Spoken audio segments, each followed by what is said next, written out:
Echoes from the void. The deep space sensors of the Zephyrian exploration vessel Stellar Crown had been silent for 3 standard cycles when they suddenly erupted with activity. Admiral Korath's 4 eyes widened as he studied the readings. His scaled blue skin shifting from calm azure to an alarmed deep navy. In 40 years of service to the Zephyrian Empire, he had never seen sensor readings like these. "Science Officer Ilana, report," Korath commanded, his voice carrying the authority that had earned him command of the Empire's most advanced exploration fleet. Ilana's tentacled fingers danced across her console with practiced precision. As the fleet's chief xenoarchaeologist, she had discovered dozens of ancient ruins across the galaxy, but the readings before her defied every classification system she knew. "Admiral, we're detecting 12 massive structures in the Andromeda drift. Each one measures approximately 15 kilometers in length." 15 kilometers? Korath moved closer to her station. "That's larger than our capital ships." "Much larger, sir. And Admiral..." Ilana's voice carried a tremor of excitement, mixed with fear. "These structures are old. Preliminary scans suggest they're at least 75,000 years old, predating every known galactic civilization by millennia." The bridge fell silent, except for the gentle hum of the ship's quantum drives. The Zephyrian Empire had ruled the galaxy for 12,000 years, but even their oldest historical records only went back 20,000 years. These structures were ancient beyond measure. "Configuration analysis?" Korath asked. "They appear to be vessels, Admiral, warships based on their design, but the technology is completely unknown. The hull material doesn't match anything in our databases, and the energy signatures are unlike anything we've encountered." Through the main view screen, the ancient vessels came into view as the Stellar Crown approached. They hung in space like sleeping giants, their dark hulls reflecting no light despite the nearby stars' illumination. Their design was both elegant and terrifying, with smooth curves that seemed organic yet clearly artificial. Each ship was a masterwork of engineering that made the Zephyrian fleet look primitive by comparison. "Are they active?" Korath inquired. "No, sir, completely dark. No power signatures, no communications, no movement. They appear to be derelicts, but..." Ilana paused, studying her readings more closely. "Sir, there's no decay. After 75,000 years there should be some degradation, but these ships look like they were built yesterday." Navigator Thex, an insectoid Zephyrian with compound eyes that could see across multiple spectrums, suddenly spoke up. "Admiral, the formation is perfect. If these are derelicts, how have they maintained such precise positioning for millennia?" It was a good question. The 12 ships hung in a perfect defensive formation around what appeared to be a central command vessel. No gravitational forces or stellar winds had disturbed their arrangement despite the passage of eons. "Begin detailed scans," Korath ordered. "I want to know everything about these vessels. Age, composition, purpose, and most importantly, what happened to their crews." As the Zephyrian science teams began their analysis, hours passed in tense silence. The ancient ships revealed their secrets reluctantly. They were constructed from materials that seemed to exist outside normal physical laws, incorporating elements that shouldn't be able to form stable compounds. Their design suggested a level of technological advancement that made the Zephyrian Empire's greatest achievements look like primitive stone tools. "Admiral," Ilana called out, her voice tight with concentration. "I'm detecting something unusual. There are faint energy patterns running through the largest vessel. Not active systems, but something like neural pathways." "Neural pathways?" "As if the entire ship has a nervous system, sir. It's dormant, but the infrastructure is there. These aren't just ships, Admiral. They're something else entirely." Before Korath could respond, every console on the bridge suddenly blazed with warning lights. The tactical officer, a young Zephyrian named Kex, shouted over the alarms. "Admiral, energy spikes detected from all 12 vessels. They're powering up." Through the view screen, the ancient ships began to change. Lines of soft golden light traced intricate patterns along their hulls, creating designs that pulsed like living heartbeats. The largest vessel, which had been completely dark moments before, now glowed with an inner radiance that was both beautiful and terrifying. Defensive positions, Korath barked. All ships raise shields and prepare weapons. But even as he gave the orders, he knew they were hopelessly outmatched.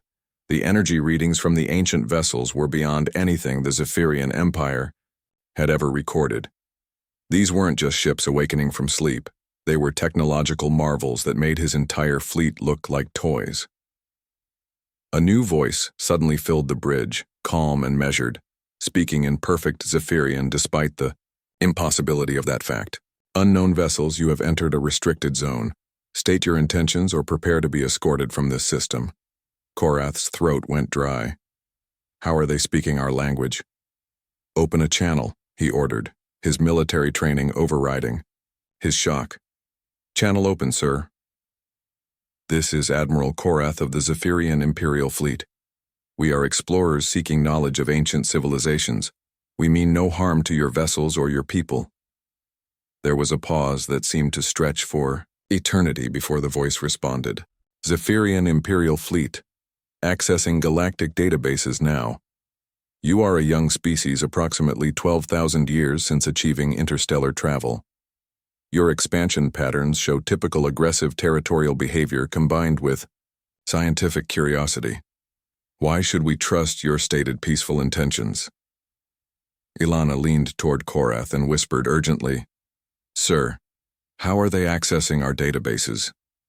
Our information networks are quantum encrypted and isolated from external connections. The voice continued as if it had heard her whisper. Your encryption protocols are elementary. We have been monitoring galactic communications for the past 75,000 years. We are familiar with the Zephyrian Empire's methods of exploration, which typically result in territorial expansion and resource extraction. Korath felt a chill run through his scales. 75,000 years. That was before the Zephyrians had even developed written language. Who are you? What species built these vessels? We are the automated defense network left behind by humanity's Exodus fleet. Our creators departed known space long ago, leaving us to guard the outer regions and monitor younger civilizations. You may call me Guardian. Humans? Ilana's voice was barely a whisper. But humans are just legends. Ancient stories told by the oldest species in the galaxy. Guardian seemed to hear this as well. Legends to you, perhaps, but very real to those who remember. Your species has heard whispers of humanity because we once guided and protected developing civilizations. We were teachers, guardians, and when necessary, defenders. The largest vessel began to move, turning with impossible grace to face the Zephyrian fleet directly. Despite its enormous size, it moved without any visible propulsion, defying their understanding of physics. You speak of the past, Korath said, trying to keep his voice steady. What of the present? What do you want with us? What we have always wanted, to ensure that younger species survive and grow without repeating the mistakes that nearly destroyed the galaxy before. Your empire shows concerning patterns, Admiral Korath. Rapid expansion, resource exploitation, and subjugation of weaker worlds. These behaviors led to the Great Silence 75 millennia ago. The Great Silence? Ilana had never heard the term, but something about it filled her with dread. A period when most advanced civilizations in this galaxy faced extinction from forces they awakened through their reckless expansion. Humanity sacrificed itself to seal away that threat, retreating to the deep void to maintain the barriers. We have been watching ever since, ensuring it never happens again. Suddenly, more ships began appearing throughout the system. Not just 12, but dozens, then hundreds. Each one identical to the first group, all powering up with the same ethereal golden light. The tactical display showed energy readings that made the Zephyrian fleet's weapons look like primitive projectile launchers. By the ancient gods, whispered Kex. There are over 300 vessels out there now. Where did they come from? Cloaked monitoring stations throughout this region of space, Guardian explained. We maintain a presence wherever young species might encounter things they shouldn't. Your arrival here was not accidental, Admiral. This system serves as a test. Test? Korath's pride flared despite his fear. We are the Zephyrian Empire.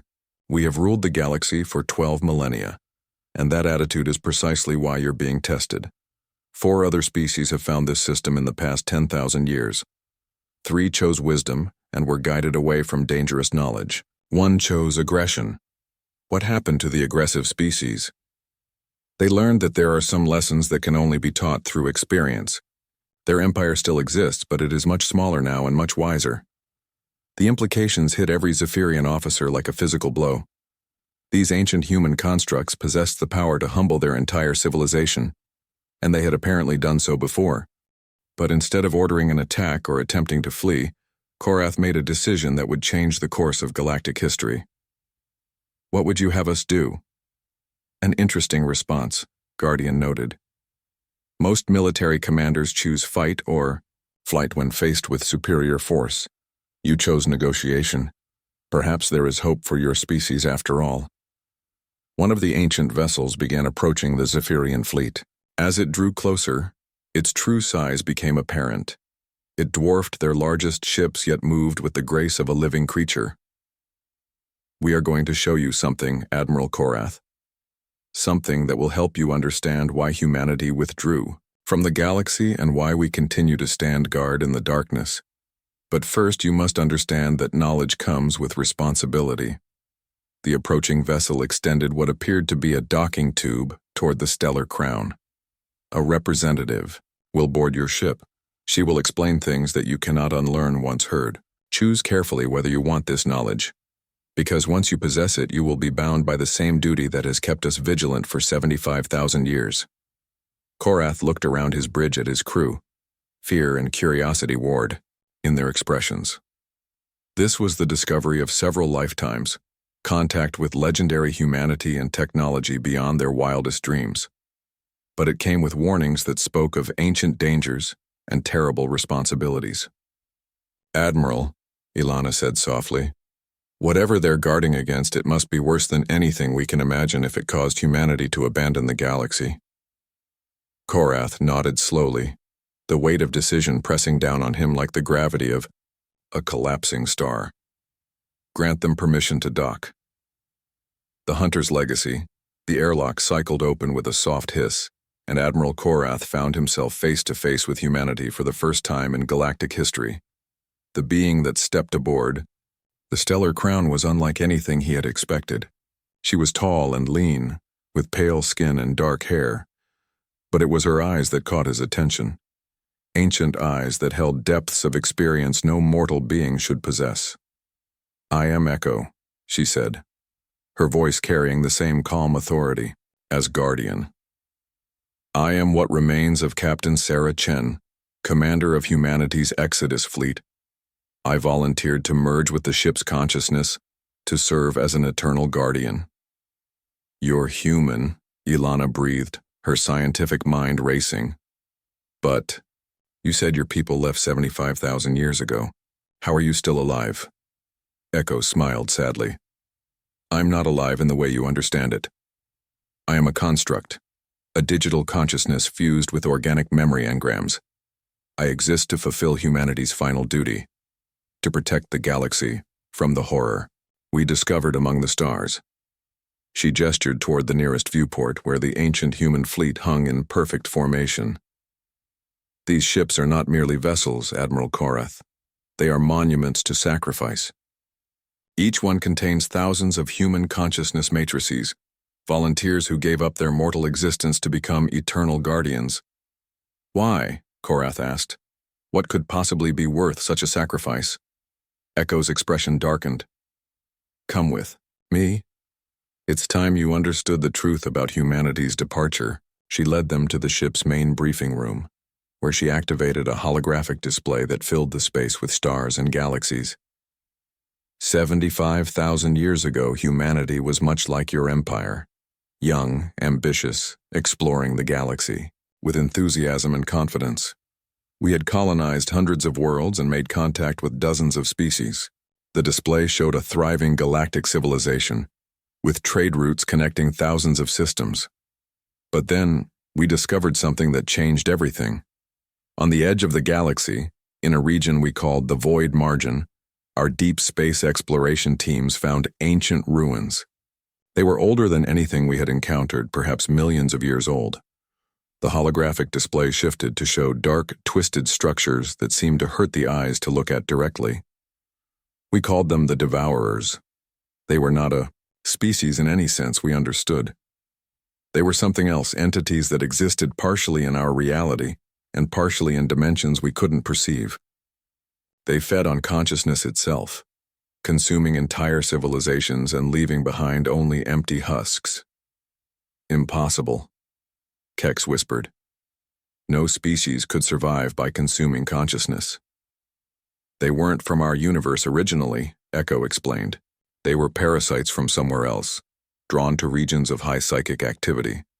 And sapient civilizations with their complex thoughts and emotions were like beacons in the darkness to them. The display showed the Devourers' feeding process, entire worlds going silent as their populations fell into catatonic states, their minds drained to feed alien hunger. When we first encountered them, they had already consumed 17 civilizations. In the outer rim, they were moving inward toward the galactic core where billions of lives hung in the balance. What did humanity do? Ilana asked, though she suspected she already knew the answer. What we always do, Echo replied. We adapted, we learned, and we fought. The display showed human fleets engaging the alien entities in desperate battles. Traditional weapons were useless against them.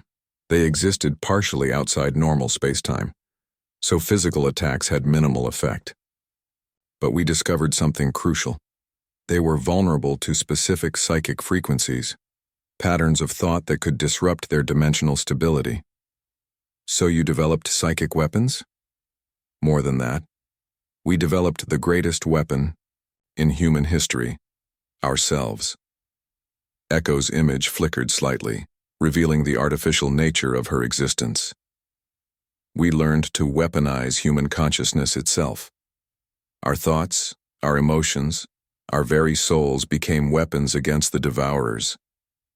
The holographic display showed the final battle, massive human fleets not engaging in traditional combat, but in a form of warfare that existed on both physical and mental planes simultaneously.